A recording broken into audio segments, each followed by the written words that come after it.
lẹ́sẹ̀kẹsẹ̀ Adeboye wà ń bẹ̀ o Oyedepo wà ń bẹ̀ o òun náà wá ó join ni wọn o ṣe o mọ̀ pé Kúmúyì náà wà ń bẹ̀ o wọ́n ti pe Tinubu lẹ́sẹ̀kẹsẹ̀ ṣé o get mi now wọ́n ti pe Tinubu lẹ́sẹ̀kẹsẹ̀ Pastor Chris náà wà ń bẹ̀ o ṣé o pé àwọn ọmọ yẹn wọn ò ní pa wọn nǹkan táwa ń sọ nìyẹn tó bá pa wọn náà jáde ní Yorùbá nation yìí máa easy fún wa gan wọn ò ní pa wọn ní toll gate signal ṣe bá wọn kan lọ́wọ́ àbẹ̀ tí wọ́n ń wa àwọn ọmọ yẹn lọ́ọ̀kan signal máa ti dọ́dọ̀ Tinubu tó ní kí wọ́n lọ pa àwọn ọmọ ọlọ́mọ ṣerú Tinubu yẹn làwọn fẹ́ lọ dìbò fún dá mi lóhùn náà ìwọ tó rí òpè tó ti yá wèrè mò ń bẹ́ẹ̀ sọ̀rọ̀ ó ń lòdì sí ohun tí Olúwa ní kébì sọ fún ẹ ṣé pé ó ti yá wèrè ẹlòmíì màmá ní àṣẹ ìránṣẹ́ Ọlọ́run náà ló ń sọ̀rọ̀ bá ìránṣẹ́ Ọlọ́run ni ó mọ̀ pé téèyàn bá ń sọ̀rọ̀ nínú ìbínú kò sóhun tó lè sọ jáde ìránṣẹ́ Ọlọ́run ni I am a prophet of God.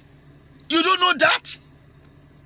Kò sí bí yóò ṣe lè sọ̀rọ̀ nínú ìbínú tó ní sọ ohun tó bá wà lọ́kàn ẹ̀ jáde. Ohun tó ń bẹ nínú ọkàn mi tó Olúwa rán mi ni mò ń sọ jáde. Kò jẹ́ kí wọ́n waste àwọn ọmọ yẹn. Adeboye ó kọ́ sí ẹ̀ tó fi waste. Kò sí bí mo ṣe fẹ́ sọ. Kò sí bá a ṣe fẹ́ sọ. Àwọn náà wà nínú àwọn tó jẹ́ kí wọ́n waste àwọn ọmọ yẹn. Ọmọ ṣọ́ọ̀ṣì wọn náà wà bẹ́ẹ̀ o. Tó bá lè pọ́ lóríṣìí làwọn. Ẹ̀dẹ̀ tí tún tẹ̀lé wọn. Ẹ tún tẹ̀lé wọn ẹ lọ ṣọ́ọ̀ṣì wọn ẹ̀yin ò mọ̀ pé ìjọ tí ẹ bá ti padà lẹ́yìn wọn níjọ yẹn lọ́ tó máa mọ̀ pé ní tòótọ́ àmì ni ohun tí à ń bá wọn fa àìpadà lẹ́yìn wọn lè ṣe pé wọ́n sì dúró ìwọ ẹ jẹ́ kí gbogbo yín má lọ ṣọ́ọ̀ṣì mọ́ kẹ́ má lọ sẹ́ni wí ẹ̀ mọ́ kí wọ́n má rẹ́ni bá sọ̀rọ̀ tí wọ́n bá ń sọ̀rọ̀ lórí íńtánẹ́ẹ̀tì gan kẹ́ má ṣe àmì òṣìwò olórí burúkú kan náà pè yẹn ní Táíwò Òjó ìyá kan sọ wípé òun ní prógámù ẹ̀ lòun máa ń wò lójoojúmọ́ tóun bá jí láàárọ̀ òun àwò ó ní síbẹ̀síbẹ̀ ìṣòro òun ń pọ̀ sí i mo ní báwo ni ìṣòro òun ṣe ní pọ̀ ṣèbí wọ́n wá sórí íńtánẹ́ẹ̀tì láti wá jalè ni ṣùgbọ́n òun lèmi ń sọ yìí èmi ò mọ̀ pọ́n ń dówó lórí YouTube èèyàn kankan ló ṣẹ̀ṣẹ̀ pè mí ní alẹ́ àná ó sì sọ Friday pé bàbá ẹni tẹ ló máa ń bá yín ṣe kíní tẹ dárúkọ ẹ tẹ sọ nínú fídíò yín kan ó ní kí n sọ fún o pé báyìí ó láwọn èèyàn ń gbé fídíò mi kiri wọ́n ń tà gan lórí fídíò mi. Only this man told me only I am number one. Ó ta bá ń sọ nípa ìránṣẹ́ Ọlọ́run tó ń sòtítọ́ ó ní tó dẹ̀ dúró tì ó ní bàbá ẹ jẹ́ yọkan nínú wọn. Ìwọ dẹ̀ wá ń sọ pé I am useless má wọ̀rí inú náà ló fi ń ṣeré tó Olúwa ní kèmí bẹ́ẹ̀ sọ a máa pàdé níbẹ̀ mi ò sọ fún ẹ pé olótìtọ́ mi ò sọ fún ẹ wípé I am not a sinner. Sinner is different from somebody saying the truth. Forget about it. O lè dóyàwó níyàwó tó kò dẹ̀ sọ fọ́kọ ẹ̀ pé mo do sọ pé you have seen already ṣùgbọ́n ẹlẹ́ẹ̀kejì ó padà sọ wípé mo do sọ pé o sòótọ́ nìyẹn. They are different forget about it. I cannot be a sinner and at the same time be somebody that will be saying the truth. They are different.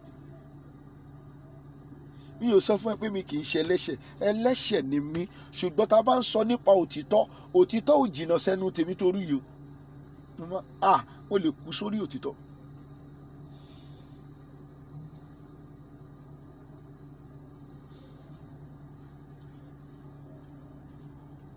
They did. They fight. Báwo ni Emmanuel Adeboye kò ní jà? Báwo ni Emmanuel is a pastor? It is not an agitator. It is not an activist. Any pastor is an agitator. Any pastor, I am telling you the truth. It is an activist. They will say the truth. And whoso that want to say the truth, kí ni mo sọ fún yín? Ẹni tí wàá fi sọ́nà ló máa fi sọ.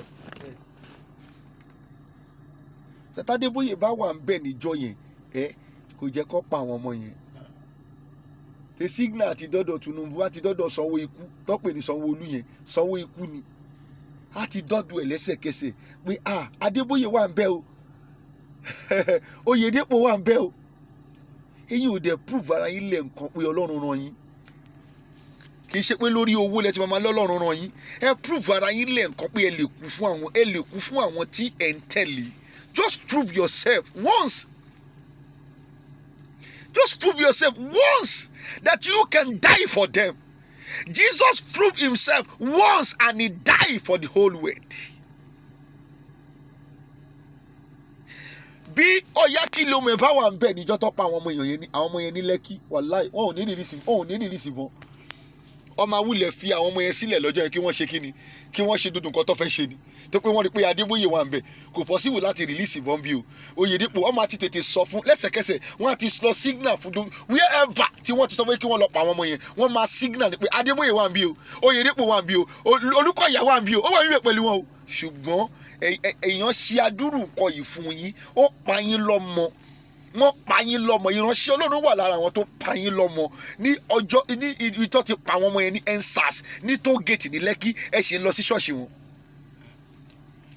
òtítọ́ lolúwa ní kèmí máa sọ Luis Adébóyè tí kò ní já gbogbo àwọn tó rí yẹn tí wọ́n pera wọn ní ìránṣẹ́ Ọlọ́run nínú Bíbélì wọ́n jà nítorí ẹ̀tọ́ àwọn tí wọ́n wà lábẹ́ wọn ẹ ò jà nítorí ẹ̀tọ́ àwọn tó wà lábẹ́ yín ìṣẹ̀lẹ̀ ẹ̀ ń kówó jẹ owó nìkan lẹ mọ̀ oúnjẹ tó wù yín lẹ̀ ń jẹ ṣé oúnjẹ tẹ̀yìn jẹ làwọn ọmọlẹ́yìn yìí làwọn tó ń tẹ̀lé yín tó wá ṣọ́ọ̀ṣì yín jẹ.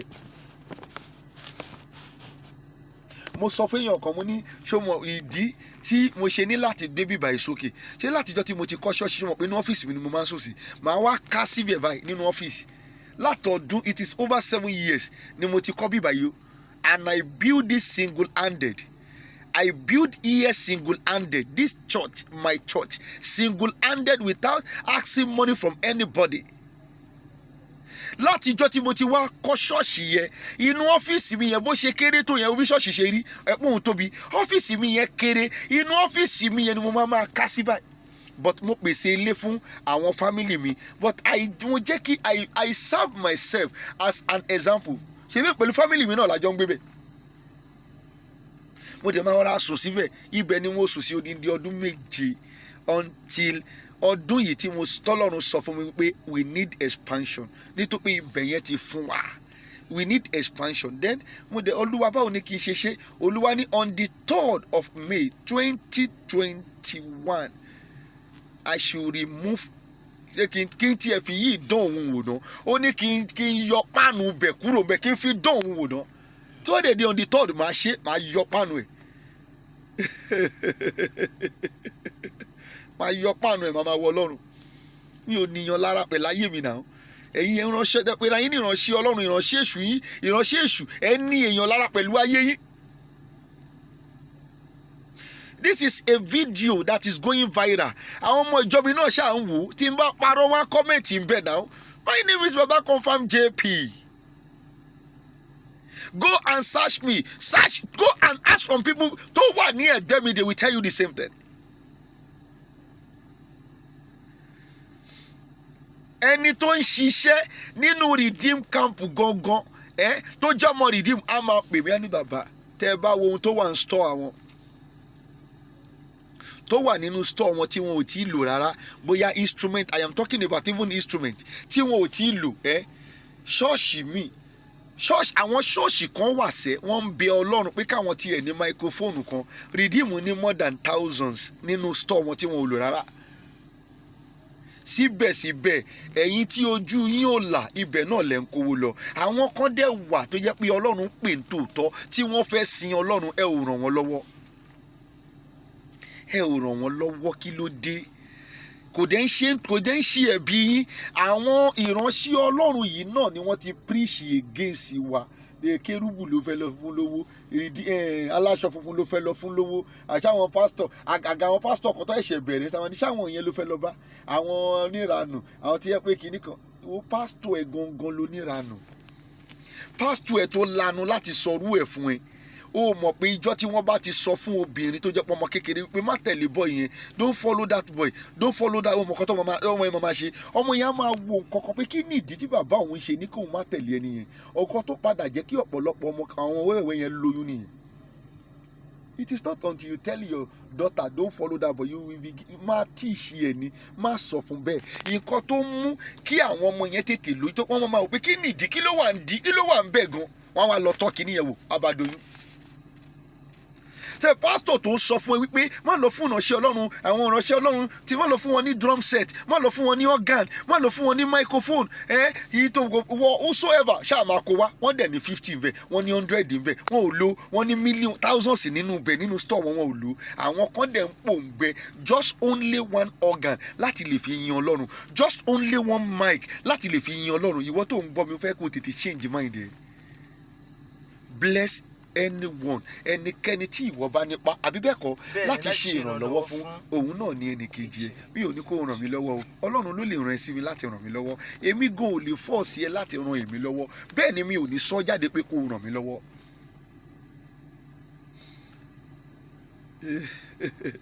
Mo kọ̀ wá láti la ojú ẹ ni, mo wá láti la ojú ẹ ni, ṣe ojú òní ti wà. Ẹ ṣé gidigidi gan, God bless you. Máa share fídíò yìí, jẹ́ kó dé ibikíbi tó jẹ́ kó dé, jẹ́ kó lọ síbi tó jẹ́ kó lọ ní gbogbo àgbáyé, jẹ́ káwọn èèyàn rí fídíò yìí ló bẹ̀ lórúkọ Ọlọ́run. Èmi ti yín tòótọ́ Babaconfirm JP náà ni o, èmi ọmọ yín ni o, mi ò tí ì dé o, mo ṣe ṣe kí ni, mo ṣì ń bọ̀. Happy weekend. Ẹ jẹ́ ká ní ojú ọjọ́ rere lénìí. Thank you.